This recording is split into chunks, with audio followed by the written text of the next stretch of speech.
So the next section of the program today is selling value. And I was mentioning earlier that this is one of the biggest challenges that we have in our business today is selling the value.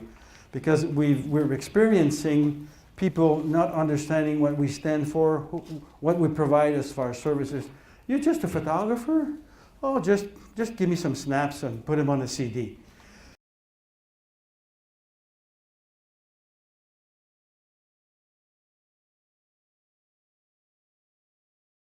So the next section of the program today is selling value. And I was mentioning earlier that this is one of the biggest challenges that we have in our business today is selling the value. Because we're experiencing people not understanding what we stand for, what we provide as far as services. You're just a photographer? Oh, just give me some snaps and put them on a CD. Oh, am I tired of listening to this all the time? You know, I get calls every week from people who say, Andre, I just lost this client. She texts me, and I text her back, and I text her back, and she texts me, and I text her back, and I lost her. Yeah. Why? Why did I lose her? Did you pick up the phone or something? Did you have a chance to pick up the phone? No? Well, no matter how technology advanced you are, you have to go back to the basic, like I mentioned earlier, is just talk to the person. I'm negotiating with Switzerland. I'm trying to bring my program into Switzerland, and I sent an email already this week. I got a contact there. Don't know the person. He's the president of that group there. And I sent an email, and I didn't get a response. And I need to book my ticket to go to Europe very soon. And I wanted to give him some chance so I could get down to Switzerland and make a presentation.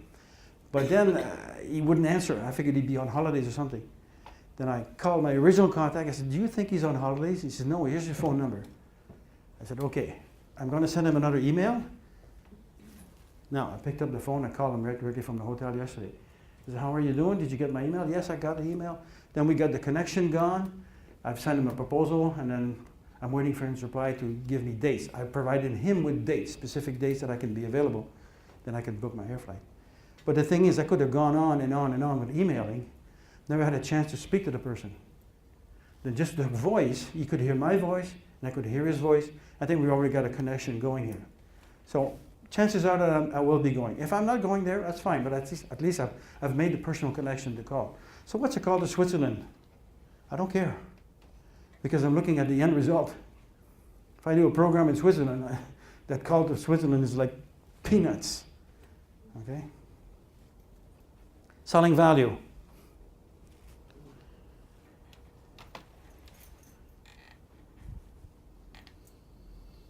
I dare you to make a poster with that sentence, with citation from Warren Buffett. You all know who Warren Buffett is. Value is what you pay, price is what you pay, value is what you get. I dare you to write a poster and put it up in your sales room. I dare you to do it. Don't have to put his picture there. Just put it, but at least put his name because of this. It's one of the greatest quote that I've seen in many years. And this could be part of your response to someone who cannot understand the value of what you're servicing. And someone who's challenging you is, Andre, the other photographer on the other street is a lot cheaper than you are. I understand that. I totally understand that. I know where you're coming from. But you see, price is what you pay and value is what you get. And you learn to shut up. See, when you're talking, it's a good time to talk, and it's a good time to shut up. For the words to sink in. You want words to sink in. Like I just did. You see? You don't want to fill silence all the time with words that mean nothing. I was at a client's studio one day, and as we were discussing, doing some coaching, a lady came in. She wanted to get maternity. She had 8 months pregnant. Obviously, she wanted to get some photographs. She wanted to get information about photography. And this client of mine just went on. He just went, had a hard time breathing because he was speaking so fast. And the lady was there, like, you could almost see her being in the ring, being punched by just the comments and the words and the process and all this stuff.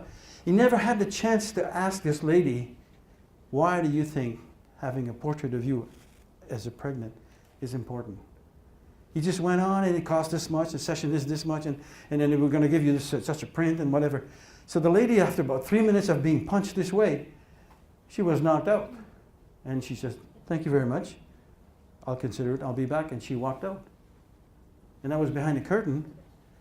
Then he looked at me and says, what did I do wrong? Well, let's start with what did you write at the beginning. You know?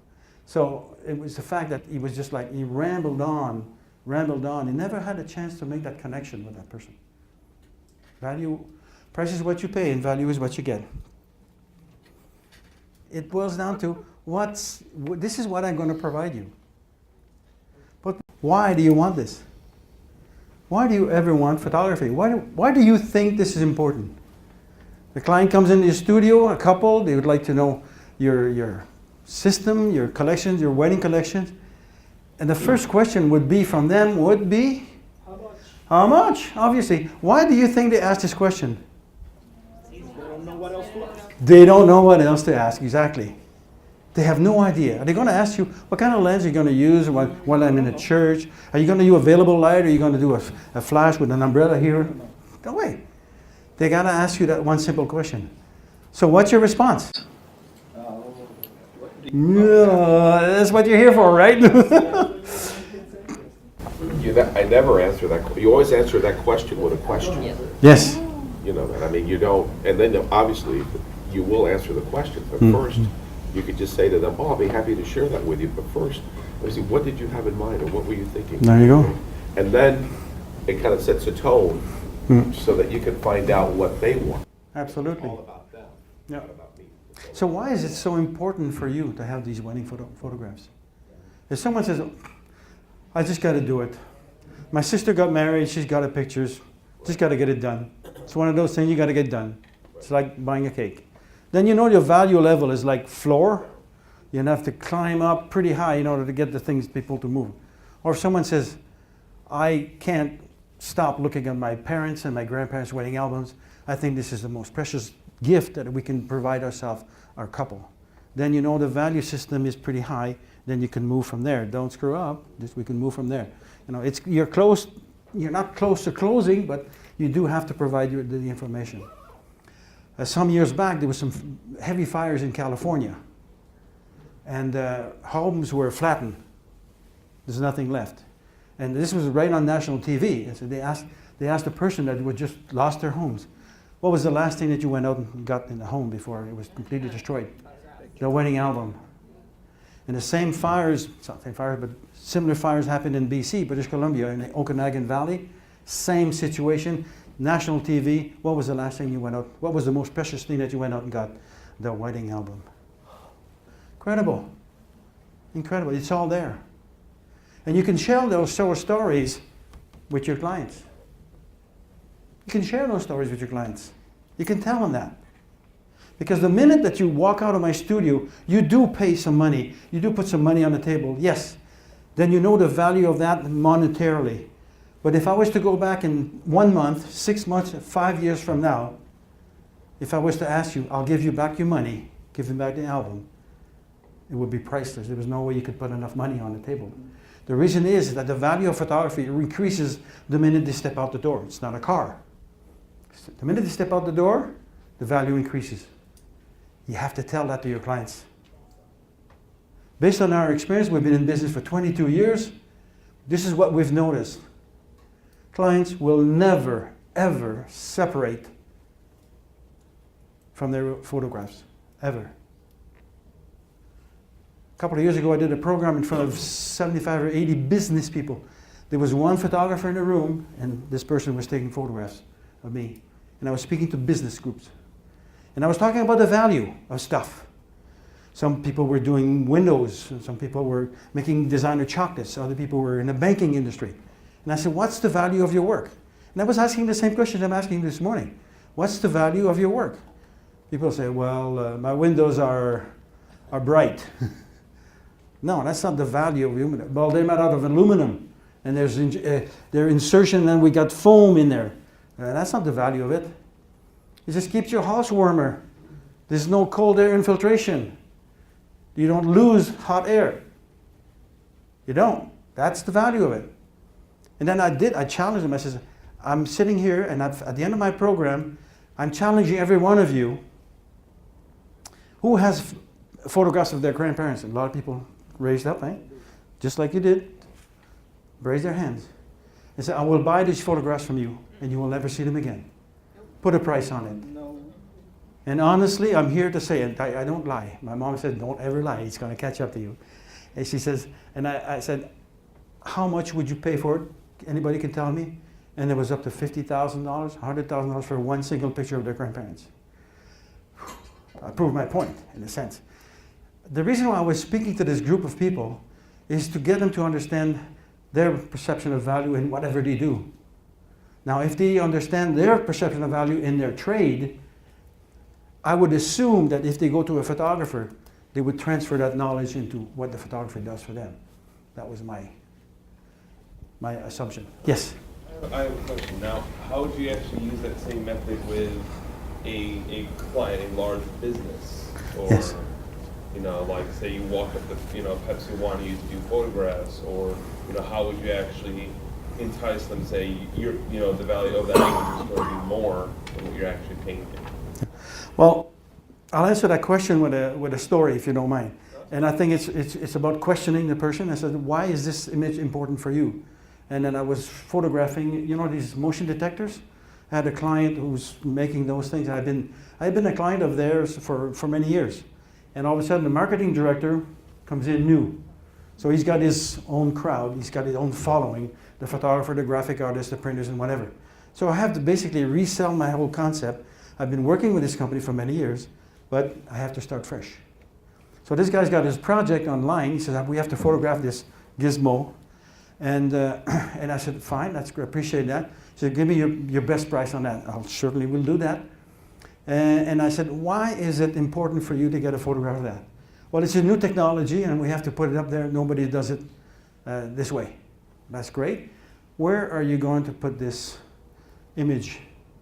Well, we'll make it in a US magazine. How much is that ad space costing you? And he dared say to me, 30 grand for one spot in one electronic magazine, 30 grand. And I said, fine, no problem. He says, I'll put together a concept and I'll come over and bring it over to you tomorrow. Is that be fine? So I came over and bring the concept. And I provided the concept, not knowing that I was going to get the job. I still provided the concept anyway, because I want to be in an open relationship here. And I gave him the price. It was $1,800 for the shoot. For me, it was a 1-hour shoot, white background. And I had to get a set maker, a model maker, to make me a prop. That prop was costing me $500. So technically, I was getting $1,300 to shoot 1 hour. But he didn't know I was going to shoot in 1 hour. It's a white background. It was simple. Then I said, it'll be $1,800 for this. He said, you got to be kidding. I said, well, really, I don't kid. He said, normally, this is what I do. Let's compare the cost of this to what you'd be paying just for the media placement in that magazine. $1,800 compared to $30,000. Now, that's a percentage of 1.7%.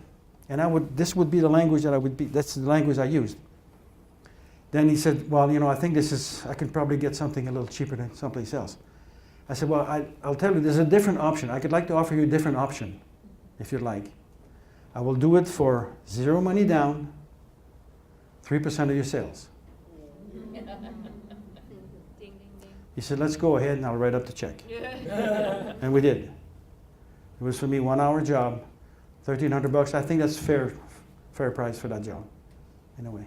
So what I did use a different language. I used the business language, and not my photography is so good. You're gonna sell Pepsi on the small cans like big time, Did I understand? Did I answer your question? Yeah. So talk their language. Don't talk the creative language. Talk the business. What's in it for you? What's the increase in sales you expect to get from that photograph? And then relate to that. And then don't worry, don't mind going to a small percentage. It'll be just 0.5% or 2% of your sales. And then you pay it once, and once you run the ad again, it's free. Or you may have some usage fees. Yes, Pepito. Value, the word that I use is perceived value. Yes. A perception of that client of what your work. And then I have to try and do everything that I can to meet that expectation of that perceived value. Yes. And I'm a portrait photographer. I do families. Mhm. Basically, that's it, families, portraits. So what I do is I have a certificate that I give them that basically states the value of the portrait, what they paid for it, the negative number, and I tell them to keep this in their safe deposit box. Yes. Okay? And that I also have a little piece of paper back there that they can write a note to for that child. The child is probably 5 years old, Beautiful. 4 years old, but 15 years from now, or 10 years from now, it's gonna be older, right? Yeah. So they're gonna have something that they can turn back that, on the back of that portrait, and there's a note there from mom, you know, when the kid's my age or something. Wouldn't you, one of the things I say to them is, what would you give, or what would it be worth to you Yeah. to have not only a really nice portrait of your mom or your dad with you in the background like this, but then you turn it around and there's a note there from your mom. No. What is Priceless. that worth? I mean, that's Absolutely. Yeah. so It's it's a perceived value. It's a Yeah. certificate. It gives them. It makes you. The perception is that it's worth something. Yeah. You're telling them what it's worth and it's valuable. yeah. So would you call it a certificate of authenticity? Yes, correct. There you go. That's it. And I was sitting in a program with the wardens. You know the wardens, pretty. Yes. The wardens, okay. And that they sort of piggyback on that story. Instead of putting in an envelope in the safety deposit, they actually wrote a note and they sealed the note in the frame, in the back of the frame. So it's like a treasure chest. You see, over the years they could look at that, and then you hand it down to your children. I'll never forget. When my son was 4 years old, I got a photograph of my father, me, and my son sitting on steps in front of our little home. And I could see it there.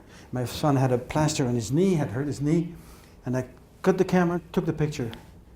And then my son got his firstborn. I wanted to redo that photograph. My father was still with us. But then they sold the house. And then I said, I got to do it there. And I tried to do it on the day that they moved out of the house, and it was raining, it was miserable. My father was upset because he was moving out of his home. He was 89 or 88 at the time. I never got to do the picture. It's there. But it's not on my wall, and that hurt. And before we take a break, I'd like to leave you one quote. Is that in selling value, like I said it earlier, we do not sell photography, we sell what photography brings to people. And take a note of that, and I'd like you to say it to your clients. Say it to your clients. We don't sell photography, we sell what photography brings to people.